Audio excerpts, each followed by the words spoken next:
Siapa di sini yang pengen tidur, tapi tetap menghasilkan uang? Kedengarannya enak banget ya. Bangun pagi, cek notifikasi, dan lihat saldo bertambah tanpa harus absen, tanpa harus lembur, tanpa harus dimarahin atasan. Itulah yang sering disebut passive income. Tapi sekarang pertanyaannya jujur saja, passive income itu benar-benar ada? Atau cuman mitos yang dijual supaya kita semangat beli kelas online? Mari kita bahas pelan-pelan. Banyak orang membayangkan passive income seperti ini. Buat sesuatu sekali, lalu uang mengalir selamanya. Misalnya bikin video, upload, selesai. Atau beli satu saham lalu tiap bulan kaya raya. Atau buka bisnis lalu tinggal duduk manis. Masalahnya realitanya tidak sesederhana itu. Passive income itu nyata. Tapi passivisnya sering disalahartikan. Contohnya kamu punya properti yang disewakan. Kelihatannya pasif kan? Uang masuk tiap bulan. Tapi sebelum sampai ke sana, kamu harus cari properti, kumpulkan modal, urus legalitas, cari penyewa, perbaiki kalau ada kerusakan. Itu bukan pasif, itu kerja keras yang dibayar di awal. Contoh lain, investasi saham atau reksadana. Memang kamu tidak bekerja setiap hari di dalamnya, tapi kamu tetap harus belajar memilih instrumen, memahami risiko. Kalau asal beli karena ikut-ikutan, itu bukan passive income, itu passive stress. Atau misalnya bikin konten digital, banyak yang bilang, enak ya videonya viral, uang masuk terus. Yang tidak terlihat adalah prosesnya. Belajar editing, belajar public speaking, upload konsisten meski view sepi.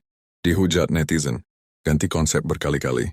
Baru setelah bertahun-tahun mungkin mulai terasa lebih ringan. Jadi sebenarnya passive income itu bukan kerja nol usaha, tapi kerja keras yang sistemnya bisa menghasilkan tanpa kehadiran aktif setiap saat.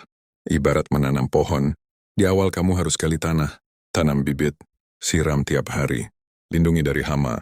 Itu capek, itu aktif, itu tidak instan. Tapi setelah pohonnya besar dan berbuah, kamu tinggal memanen. Banyak orang hanya melihat buahnya, tidak melihat proses menanamnya. Sekarang mari kita jujur lagi. Kenapa konsep passive income begitu menarik? Karena kita lelah. Lelah kerja 9 to 5. Lelah kejar target. Lelah merasa waktu selalu ditukar dengan uang. Passive income terdengar seperti tiket kebebasan. Dan sebenarnya, itu memang bisa jadi jalan menuju kebebasan finansial, tapi bukan dengan cara instan. Banyak yang gagal bukan karena konsepnya salah, tapi karena ekspektasinya salah.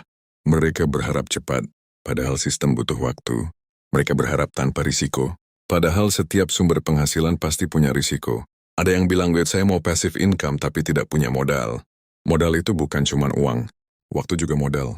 Skill juga modal, jaringan juga modal. Kalau belum punya uang, mungkin kamu bisa mulai dari skill. Buat produk digital, bangun audiens, belajar investasi dari nominal kecil. Kecil tidak masalah, yang penting konsisten. Dan satu hal penting, passive income tidak berarti kamu berhenti bekerja. Justru seringkali orang yang punya banyak passive income tetap aktif. Tetap belajar, tetap mengembangkan sistemnya.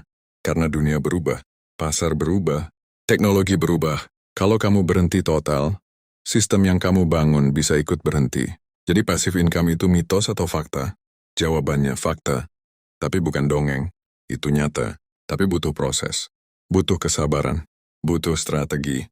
Bukan sulap, bukan keberuntungan semata. Dan jelas bukan klik satu tombol lalu kaya. Kalau kamu sekarang masih bekerja aktif, itu bukan berarti gagal. Itu justru modal. Gunakan penghasilan aktif untuk membangun aset. Gunakan waktu luang untuk membangun skill. Gunakan pengalaman untuk membangun sistem. Karena pada akhirnya, tujuan passive income bukan supaya kamu malas, tapi supaya kamu punya pilihan. Pilihan untuk bekerja karena mau, bukan karena terpaksa. Pilihan untuk punya waktu lebih banyak. Pilihan untuk tidak panik kalau satu sumber penghasilan berhenti. Jadi kalau hari ini kamu belum punya passive income, tidak apa-apa. Yang penting bukan seberapa cepat kamu punya, tapi seberapa serius kamu membangunnya. Sekarang pertanyaannya tinggal satu. Kamu mau terus menukar waktu dengan uang, atau mulai pelan-pelan membangun sesuatu yang bisa bekerja untukmu?